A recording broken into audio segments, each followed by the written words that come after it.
Rismawati dari Prodi D3 Farmasi Stikes Muhammadiyah Kuningan dengan NIM 234840105. Baik, di sini saya akan menjelaskan data biostatistik sebagai pemenuhan tugas biostatistik diambil dari jurnal yang berjudul Formulasi tablet asetosal menggunakan metode Kempa langsung dengan bahan pengisi pati kentang pregelatinase.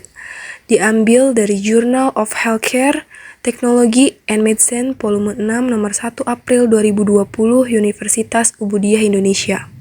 Penelitian ini melakukan pemeriksaan terhadap beberapa bahan baku sediaan padat seperti asetosal, apisel, magnesium stearat, talkum, dan amprotabs, serta beberapa sampel uji dari mulai F0 sampai dengan F3.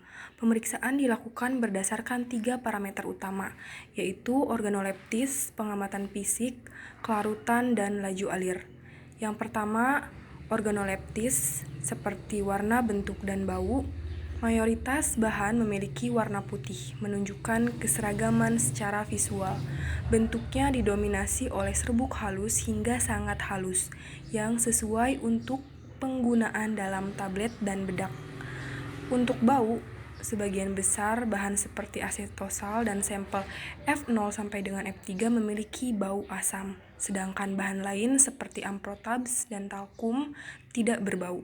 Secara biostatistik, data ini termasuk data kualitatif dan bisa disajikan dalam bentuk frekuensi atau persentase. Yang kedua ada kelarutan. Sebagian besar bahan tidak larut dalam air, dalam kurung aqueous, namun beberapa larut dalam pelarut organik seperti etanol atau kloroform.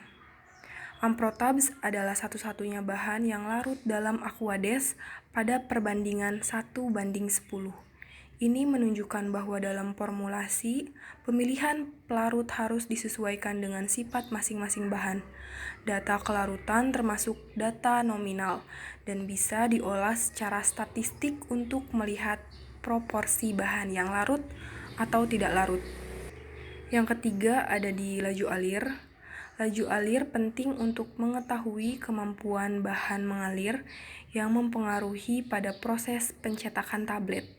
Hanya asetosal dan magnesium stearat yang memiliki laju alir yang baik, sedangkan bahan lain seperti talkum, amprotabs, dan sampel F0 sampai dengan F3 tidak dapat mengalir.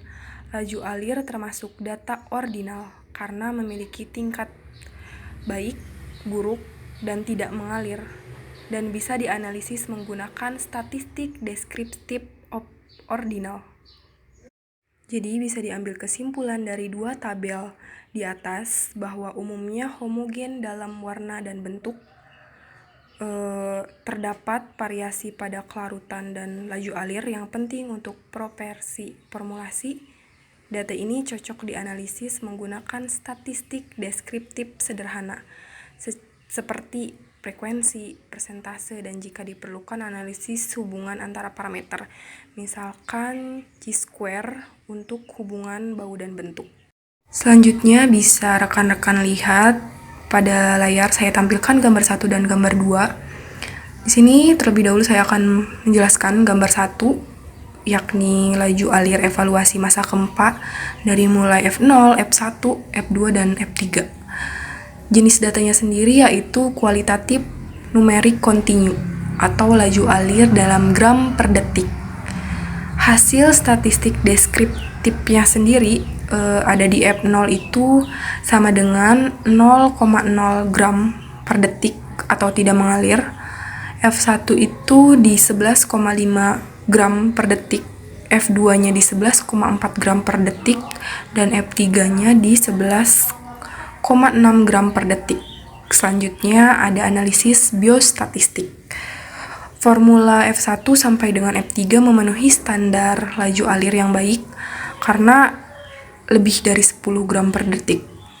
Untuk F0 tidak mengalir artinya tidak memenuhi syarat sebagai bahan masa Kempa tablet langsung.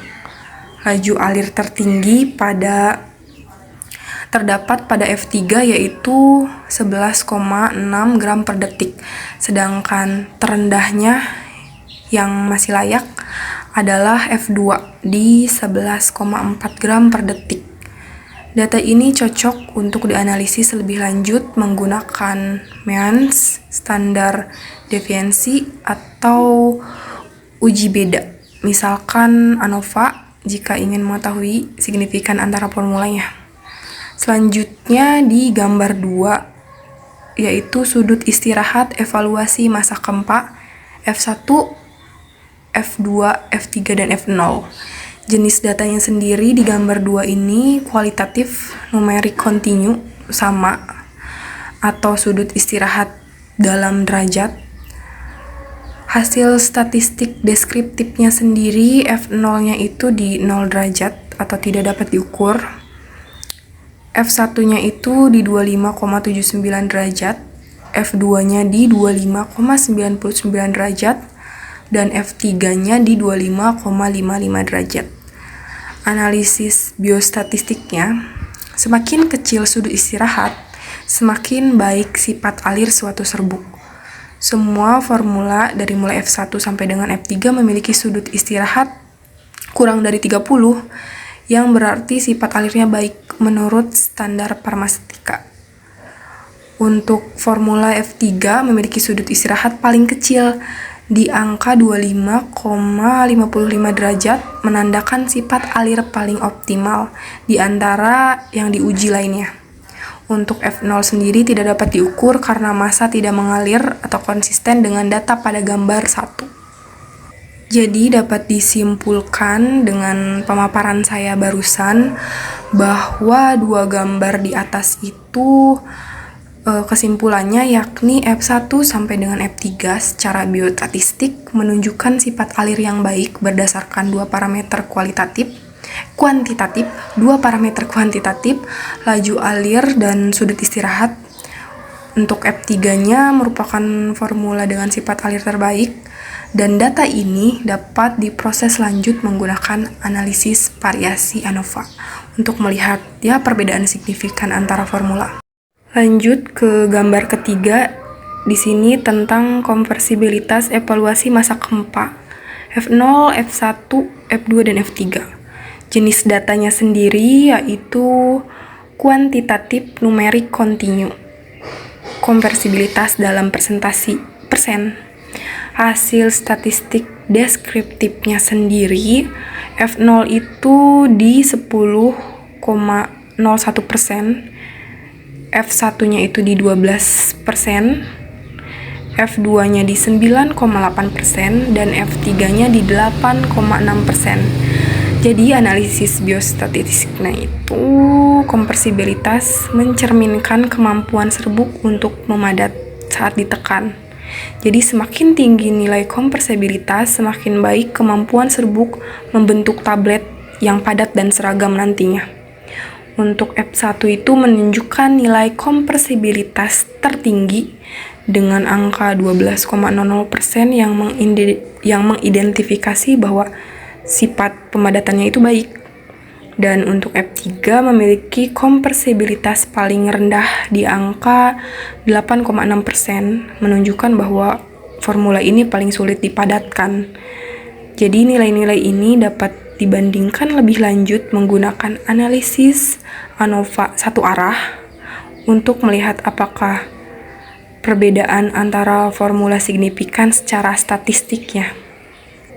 Jadi dapat disimpulkan bahwa gambar 3 ini, seperti yang sudah saya jelaskan tadi, kesimpulannya bahwa formula F1 secara biostatistik merupakan formula dengan performa terbaik dalam hal konversibilitas, sedangkan F3 paling rendah dalam aspek ini meskipun sebelumnya memiliki sifat alir terbaik pada gambar 1 dan gambar 2 menunjukkan bahwa sifat alirnya tidak sejalan dengan konversibilitasnya. Selanjutnya saya akan menjelaskan bagian gambar 4 dan gambar 5. Gambar 4 sendiri itu tentang faktor Husner evaluasi massa Kempa F0 sampai dengan F3. Jenis datanya sendiri yaitu numerik kontinu, rasio antara massa jenis mampat dan massa jenis curahnya.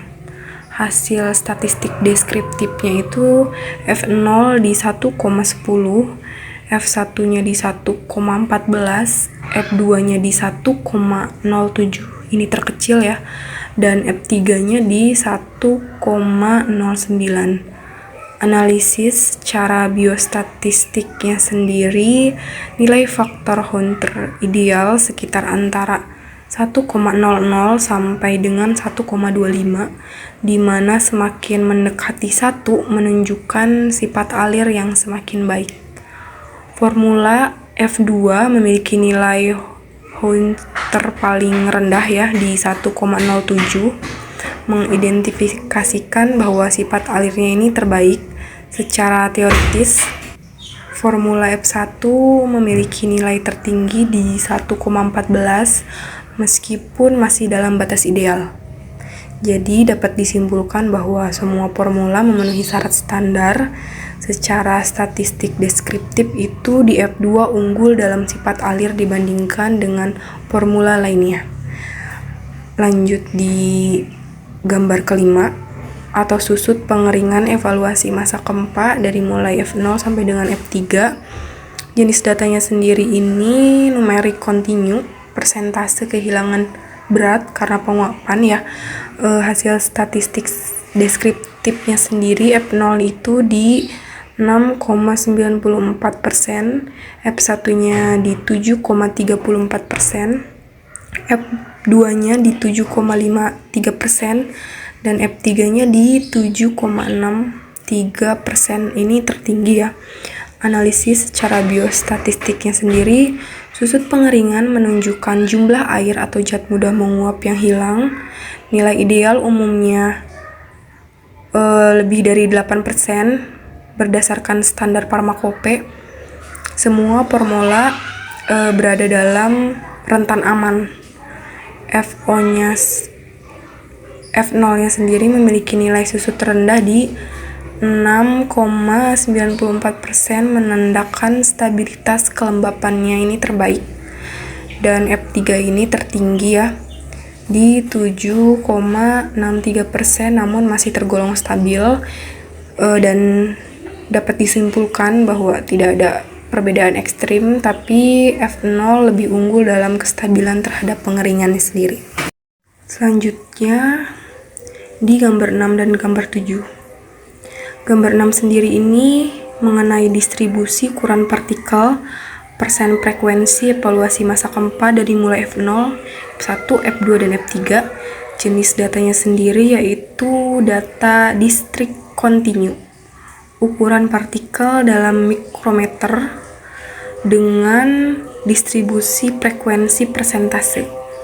Jadi analisis biostatistiknya sendiri, kurva menunjukkan distribusi tidak normal, berpuncak lebih dari 1 atau polimodal, sedangkan formula F1 dan F3 menunjukkan frekuensi tertinggi sekitar ukuran 250 sampai 300 mikrometer, dan FO sendiri menunjukkan penyebaran partikel yang lebih luas dan merata dibanding formula lainnya. Terus adanya puncak pada ukuran tertentu menunjukkan agregasi atau dominasi ukuran partikel spesifik dalam formulasi tersebut ya. Jadi dapat disimpulkan bahwa gambar 6 ini formula F1 dan F3 lebih terdistribusi sempit di ukuran menengah yang mendukung kompresibilitas yang baik tadi. Dan F0 dan F3 ini menunjukkan distribusi lebih bervariasi. Lalu ke gambar 7 dengan distribusi ukuran partikel persen kumulatif evaluasi masa Kempa F0 sampai dengan F3. Jenis datanya sendiri yaitu kumulatif kontinu, persen ukuran partikel terhadap akumulasi volume atau massa. Analisis secara biostatistiknya sendiri, semua kurva menunjukkan bentuk sigmoid yang khas dari distribusi ukuran partikel kumulatif. F3 sedikit lebih cepat mencapai 100%, menunjukkan distribusi ukuran partikel yang lebih homogen atau sempit, sedangkan F0 dan F2 memiliki kemiringan lebih landai, artinya partikel tersebut lebih luas dalam berbagai ukuran. Dapat disimpulkan dari gambar 7 ini bahwa F3 memiliki distribusi ukuran partikel yang paling merata, kurva lebih curam dan pendek yang biasanya menguntungkan untuk proses pencampuran dan kompresi nanti. Sedangkan kurva FO paling menyebar, menunjukkan distribusi ukuran partikel lebih heterogen. Berikutnya di sini ada tabel 3 dan gambar 8.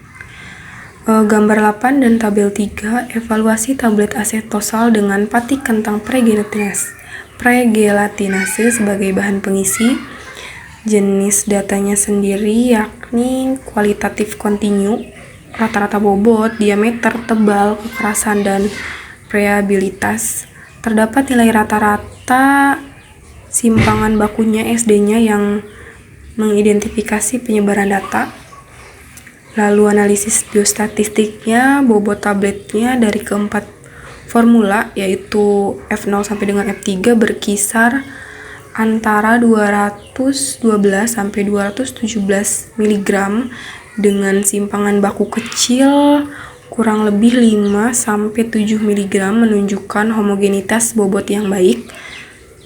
Lalu formula X sebagai kontrol menunjukkan bobot lebih tinggi yakni 220 kurang lebih 8 mg, namun masih dalam rentang seragam.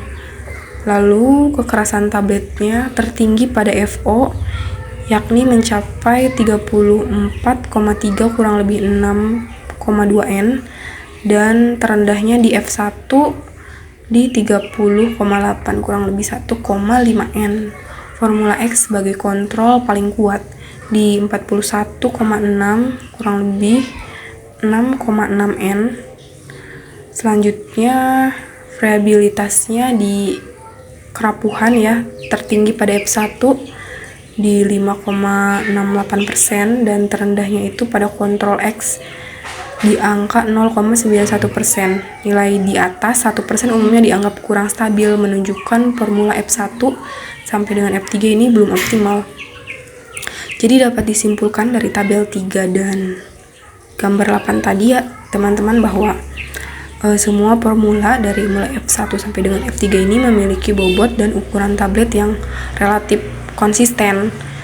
Lalu selanjutnya formula F0 ini paling optimal ya teman-teman di antara F1 sampai dengan F3 berdasarkan kekerasan tertinggi dan variabilitas paling rendah.